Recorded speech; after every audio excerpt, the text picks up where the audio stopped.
Hey guys, TJ here. Welcome to my podcast, Unfiltered with TJ. What is going on? Hope you guys had a great week. I know I did.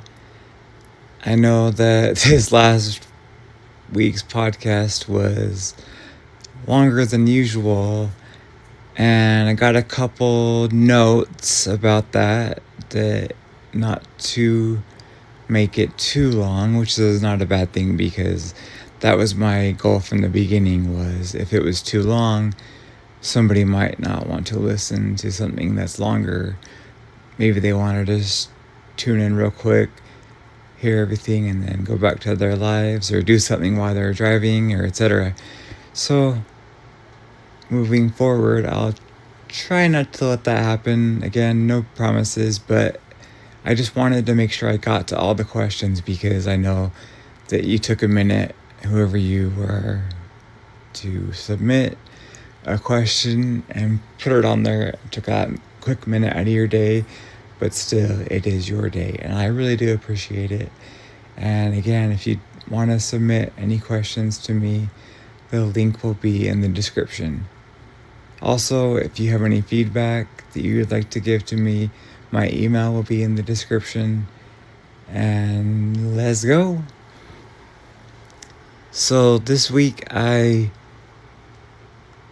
got more used to my job. I really fit nicely into it.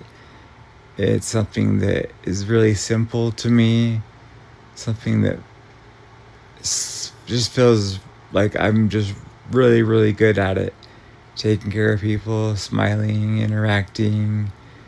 Of course, there's the small talk, which I really dislike, but I will do it anyway just to be courteous and polite.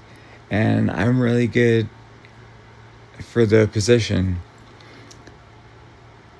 That being said, I don't see myself as being a server for much longer because when you're relying on tips, it's just not a guaranteed income. And some people, if they don't give you enough or they give you zero, they kind of mess that up. So I'm hoping that these hourly jobs I supposedly was hired for come through. So I really got kind of fed up with feeling like I've got the runaround from both the BK jobs. So I called both of them in a row. The one on Chevron, or one on 20th, it's in the Chevron also. She didn't answer my call, so I left a voicemail. The one on 2nd Street, she finally answered and said, okay, you can bring your documents in and I'll see you when you get here, pretty much. So I took those in. She put them in for my file and said I could come back on Tuesday to begin the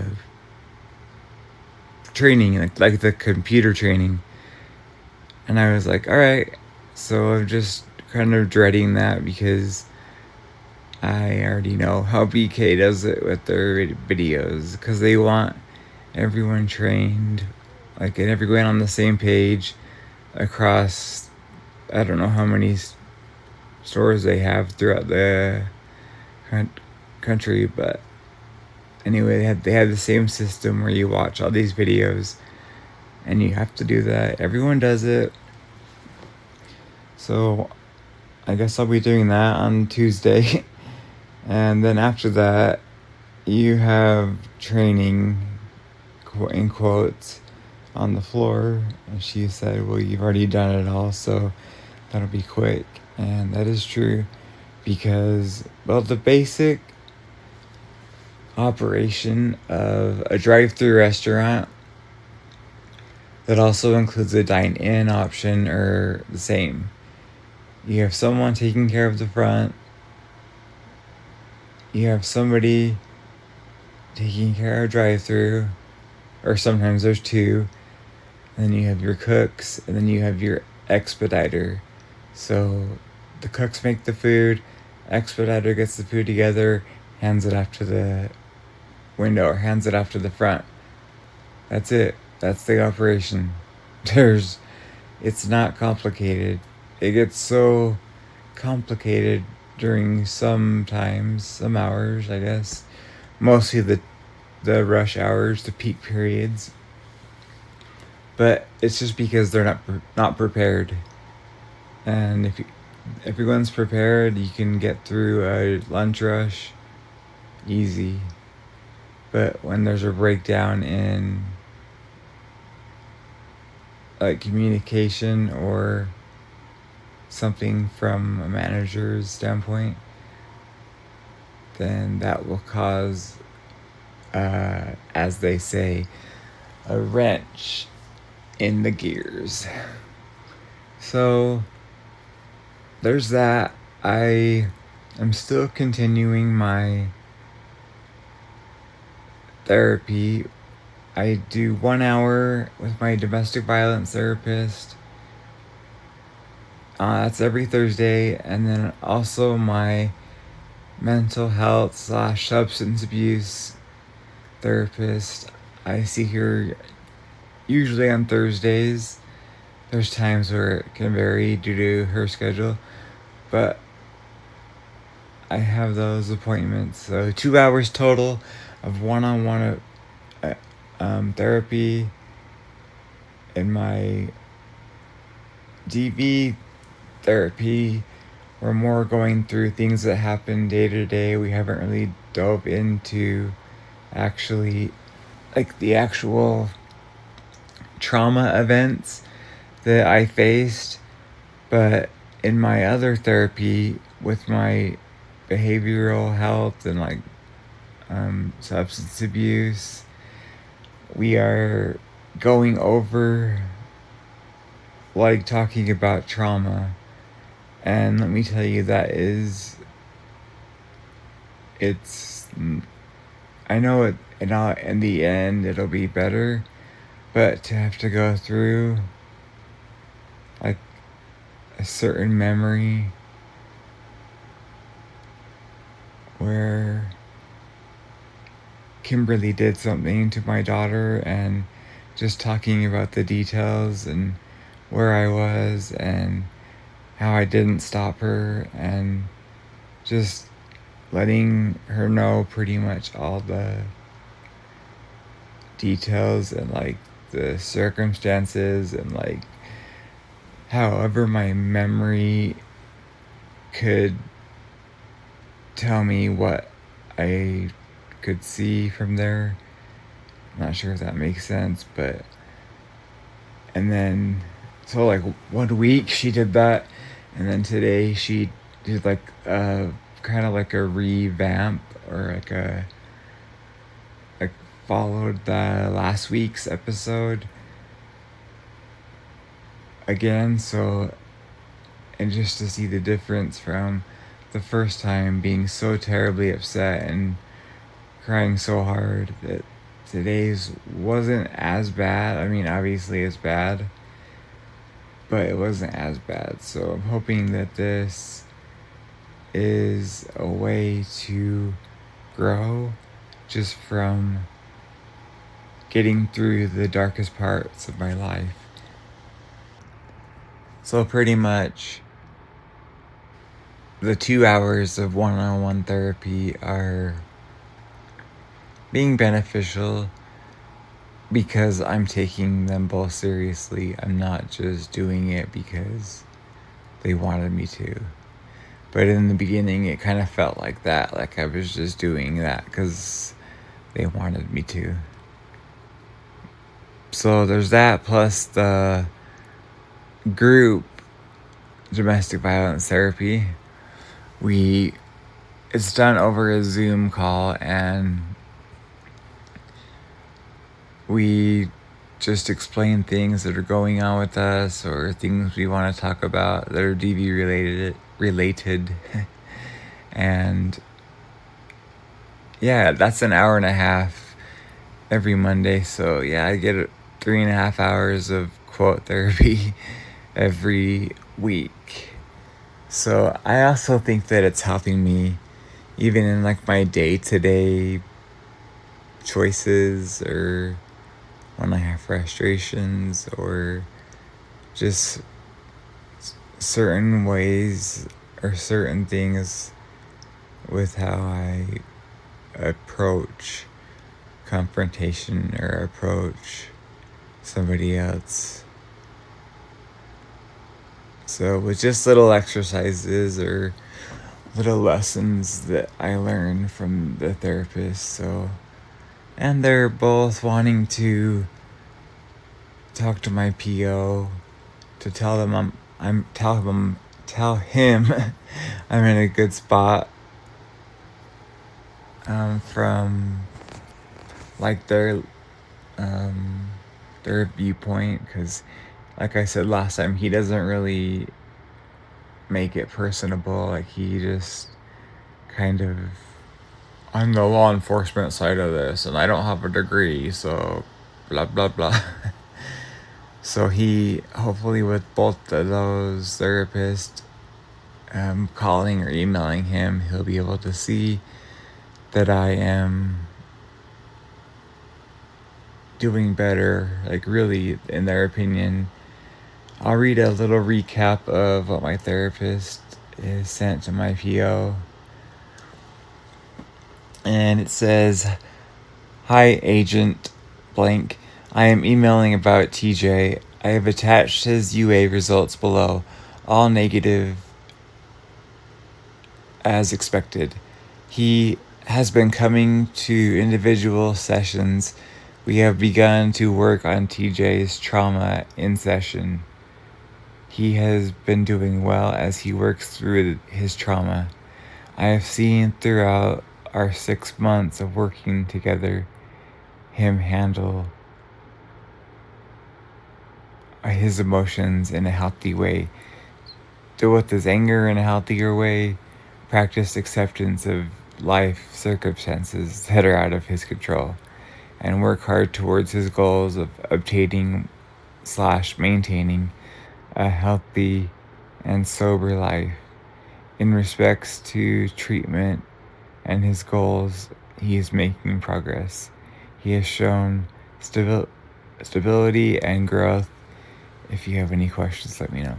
So yeah, that was kind of nice to read, that she can tell him,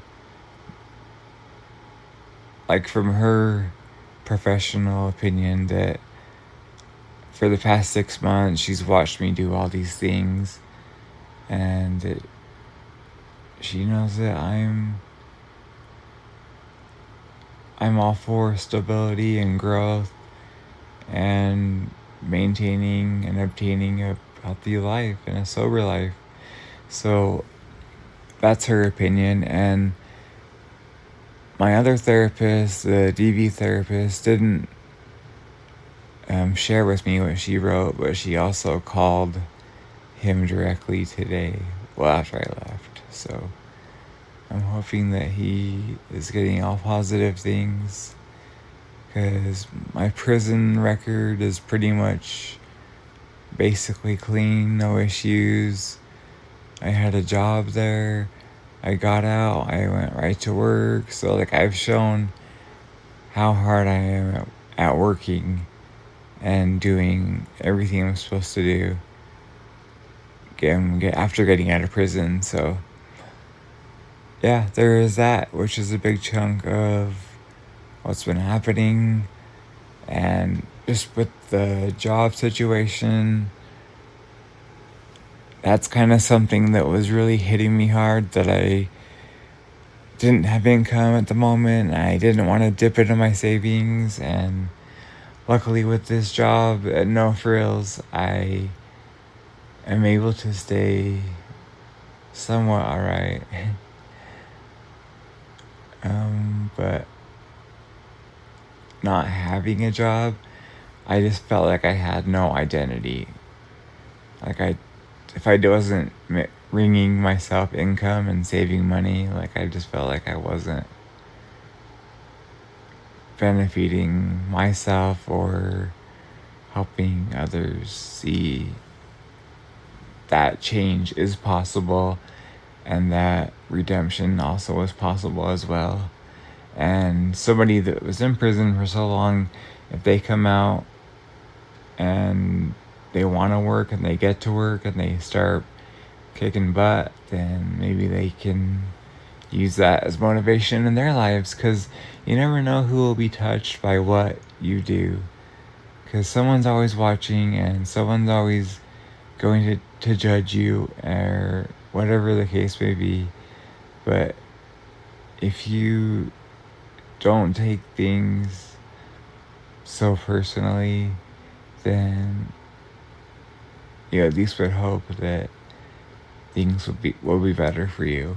Because not everybody has it out for you. It might just feel like that because of someone's tone or just because they're having a bad day. But it's best to just keep your head up and just smile.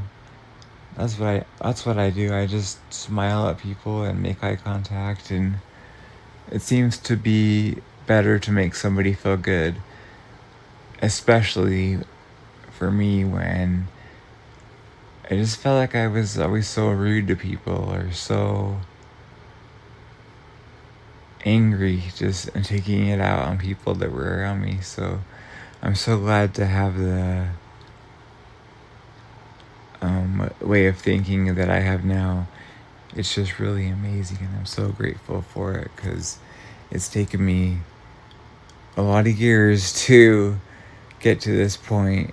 After being incarcerated, it was like really hard to come out here and experience things that I hadn't experienced in over 5 years, and it was just a different world. I mean, most of it was the same, obviously, but it's just like after being taken out of society, it was just like, it was crazy. Well, I don't have any questions that came in this week, so there is a chance for you to submit your question because there's none right now to answer. So just check the description of this episode. I'll have that link. And don't be afraid to ask anything because it is anonymous. Also, if you'd like to help me out here, I'm trying to upgrade this app and I forgot that they take the money out. If you could just support it, give me a couple bucks, I don't know, whatever you feel like. I'll put my my Venmo in the description also. And don't forget, if you want to check out PCA Utah, just go to pcautah.org and learn about how prevalent child abuse is. It's so sad that so many children are going through this abuse, and I just feel like that there needs to be a bigger advocacy and a bigger voice for those kids that are getting abused. They live in damaged homes. They're just not happy taking care of kids. There are just a lot of kids that need help. So it's a great organization, and if you want to be involved, just check out that website. And as always, don't forget that God loves you.